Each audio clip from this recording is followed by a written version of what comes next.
Los evangelios se refieren con frecuencia a los saduceos, fariseos y escribas, porque Jesús entraba en constante conflicto con ellos. Los saduceos y los fariseos componían la clase gobernante de los judíos en Israel. Hay muchas similitudes entre los dos grupos, pero también grandes diferencias entre ellos. Tanto los fariseos como los saduceos eran sectas religiosas dentro del judaísmo durante el tiempo de Cristo. Ambos grupos honraron a Moisés y a la ley, y ambos tenían una medida de poder político.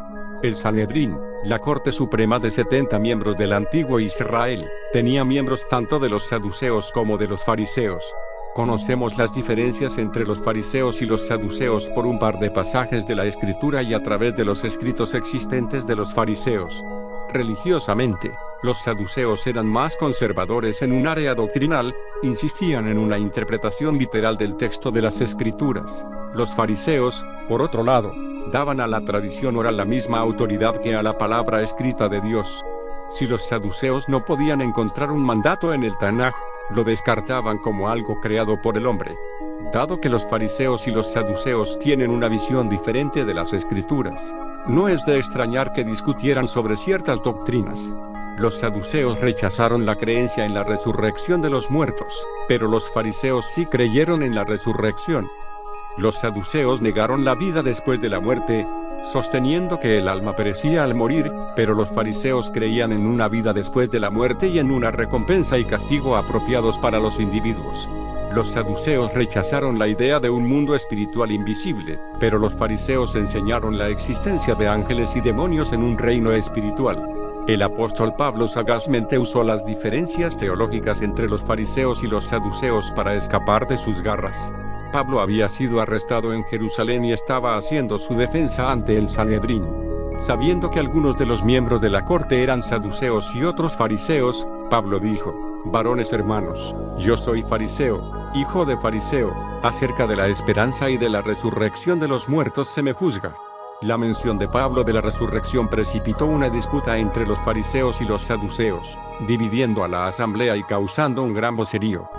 El comandante romano que observaba los procedimientos mandó que bajasen soldados y arrebatasen a Pablo de en medio de ellos.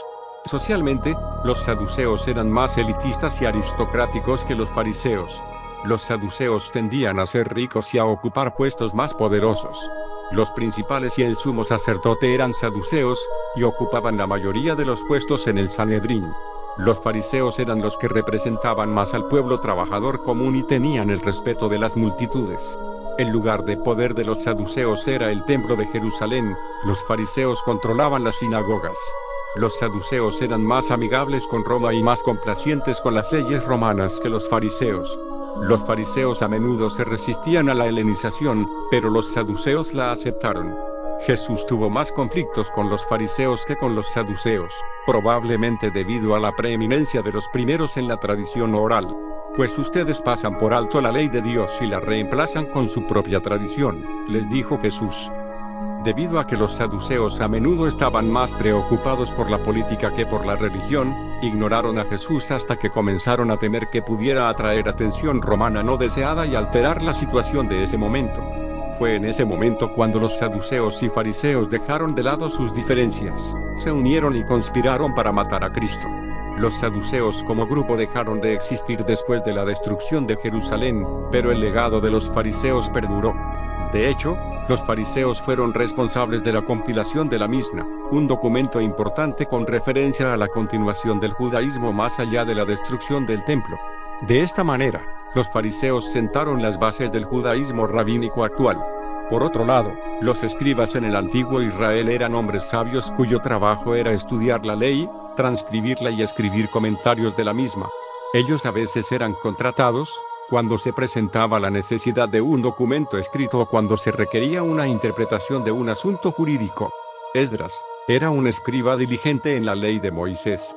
Los escribas tomaban seriamente su trabajo de preservar la escritura, copiaban y volvían a copiar la Biblia meticulosamente, incluso contando letras y espacios para asegurarse de que cada copia fuera correcta.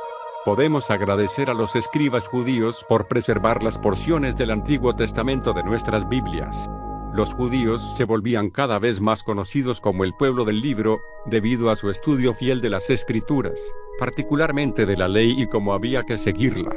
En la era del Nuevo Testamento, a los escribas muchas veces se les relacionaba con la secta de los fariseos, aunque no todos los fariseos eran escribas.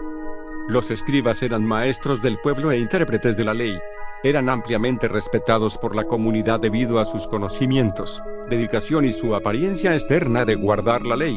Sin embargo, los escribas iban más allá de la interpretación de las Escrituras, y añadieron muchas tradiciones humanas a lo que Dios había dicho. Ellos se convirtieron en profesionales en explicar la letra de la ley, ignorando el espíritu detrás de ella. Las cosas empeoraron tanto, que las regulaciones y las tradiciones que los escribas añadieron a la ley, se consideraron más importantes que la propia ley. Esto dio lugar a muchos enfrentamientos entre Jesús, los fariseos y los escribas. Al inicio del Sermón del Monte, Jesús conmovió a su audiencia declarando que la justicia de los escribas no era suficiente para hacer que alguien llegara al cielo. Así que, una gran parte del sermón de Jesús trató con lo que le habían enseñado al pueblo, por los escribas, y lo que Dios realmente quería. Hacia el final del ministerio de Jesús, Él condenó totalmente a los escribas por su hipocresía. Ellos conocían la ley, la enseñaron a los demás, pero no la obedecieron. En verdad, el propósito original de los escribas era conocer, preservar la ley y alentar a otros a que la guardaran. Pero las cosas salieron muy mal cuando las tradiciones humanas eclipsaron la palabra de Dios y la pretensión de la santidad reemplazó una vida de verdadera piedad. Los escribas, cuyo objetivo era conservar la palabra, realmente la anularon por las tradiciones que ellos habían transmitido. Los escribas se desviaron probablemente porque los judíos, después de sobrevivir a siglos de persecución y esclavitud, se aferraron al orgullo de mantener la ley y cómo ésta los selló como el pueblo escogido por Dios. Los líderes religiosos en el tiempo de Jesús, ciertamente tuvieron una actitud de superioridad, a la cual Jesús se oponía. El problema más grande era que los escribas en el fondo eran hipócritas. Ellos estaban más interesados en mostrar una buena apariencia a los hombres y no en agradar a Dios. Eventualmente, fueron estos mismos escribas los que jugaron un papel importante en el arresto y crucifixión de Jesús. La lección que todo cristiano puede aprender de la hipocresía de los escribas, es que Dios quiere mucho más que los simples actos externos de justicia. Él quiere un cambio interno de corazón que continuamente se rinde en amor y obediencia a Cristo.